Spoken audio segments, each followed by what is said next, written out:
السلام علیکم۔ انسان اللہ کے دیدار تک کیسے جا سکتا ہے؟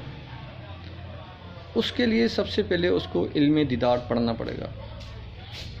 جب کوئی مثال کے طور پر اسی طرح ہی ہے کہ جیسے کوئی میتھ کسی نے سیکھنا ہے نا، تو وہ میتھ کا ٹیچر ڈھونڈے گا، خالی کتاب پڑھنے سے میتھ سمجھ میں نہیں آئے گا۔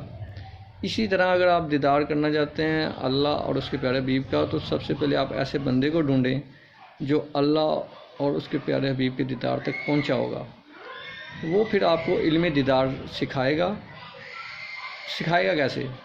وہ سب سے پہلے آپ کے مردہ دل کو زندہ کر دے گا، آپ کے دل کی دھڑکنوں کو اللہ اللہ میں لگا دے گا۔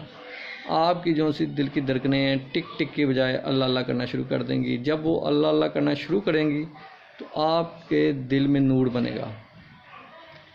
عام طور پر کیا ہوتا ہے کہ وہ عام انسان کا جو نفس ہوتا ہے وہ سنوبر ہوتا ہے، یعنی کہ اس میں کوئی سینس نہیں، سینس لیس، اور نفس اس کا امارہ ہوتا ہے۔ امارہ مین کالا کتا۔ اب نفس امارہ ہے، قلب سنوبر ہے، تو اس میں کوئی سمجھ بوجھ نہیں ہوتی۔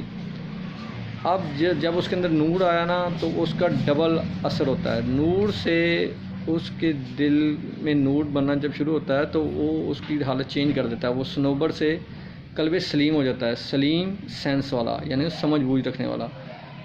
اور اسی نور سے، اللہ کے نور سے، اس کا نفس جو ہے نا وہ امارہ تھا، کالے کتے کی شکل کا تھا، وہ نفس امارہ سے نفس لوامہ بن گیا۔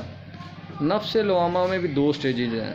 اگر تو وہ صابر ہے تو وہ بیل کی شکل اختیار کر لیتا ہے کتے سے، اگر وہ شاکر ہے تو وہ گھوڑے کی شکل اختیار کر لیتا ہے کتے سے۔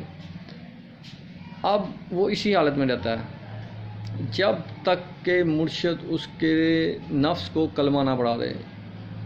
اب نفس کو جب مرشد کلمہ پڑھاتا ہے، تیسری سٹیج آ گئی۔ نفس کو کلمہ پڑھایا تو وہ گھوڑا بن گیا، اور اس کے جو ہے نا وہ نفس ملہمہ ہو گیا۔ نفس ملہمہ یعنی کہ بکرے کی شکل میں اختیار کر لیتا ہے، اور اس کا سیدھا افیکٹ دل پہ پڑتا ہے۔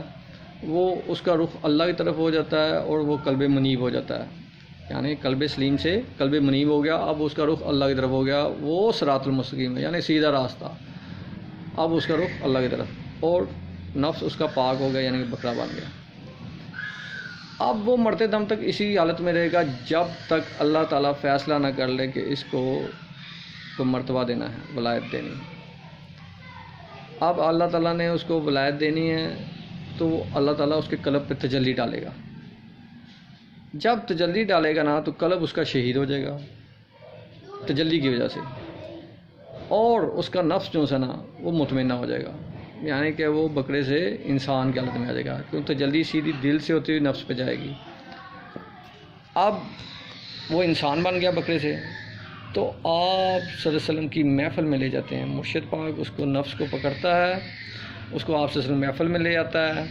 ادھر تمام صحابہ کرام اور آپ صلی اللہ علیہ وسلم عش کر اٹھتے ہیں، قربان جائیں اس کے اوپر اور اس کے مرشد کے اوپر جس نے کتے سے انسان بنایا اور محفل میں لے آیا۔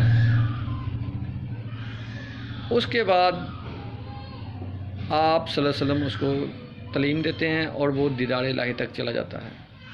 یہ ہے عام انسان کا دیدار الہی کا سفر۔ اس کے بغیر کوئی کلیم کرتا ہے نا تو وہ جھوٹا ہے۔ اگر وہ کہتا ہے مجھے آپ سے دیدار ہوا، کوئی صداقت تصدیق نہیں ہے اس کی۔ ہو بھی سکتا ہے لیکن اس کی گارنٹی کوئی نہیں۔ گارنٹی یہی ہے کہ جب آپ کتے سے انسان بن جاؤ، کیونکہ ناپاک چیز تو آپ سے پاک جگہ کیسے جا سکتی ہے؟ آپ کا نفس امارہ ہے کتے کی شکل کا، اور آپ سوچیں کہ آپ سے محفل میں پہنچ گئے تو کیسے ہو سکتا ہے؟ سب سے پہلے آپ کو کتے سے انسان بننا ہے۔ انسان بنیں گے تو آپ کی محفل میں جا سکیں گے۔ تو یہ چھوٹی سی بات تھی جو آپ کو سمجھانی تھی۔ اس کے لیے آپ کسی اللہ والے کو ڈھونڈیں جو خود اللہ کے دیدار تک گیا ہو، تو پھر آپ کا جو ہے نا یہ منزل آپ کی آسان ہو جائے گی، آپ دیدار تک جا سکو گے۔ شکریہ۔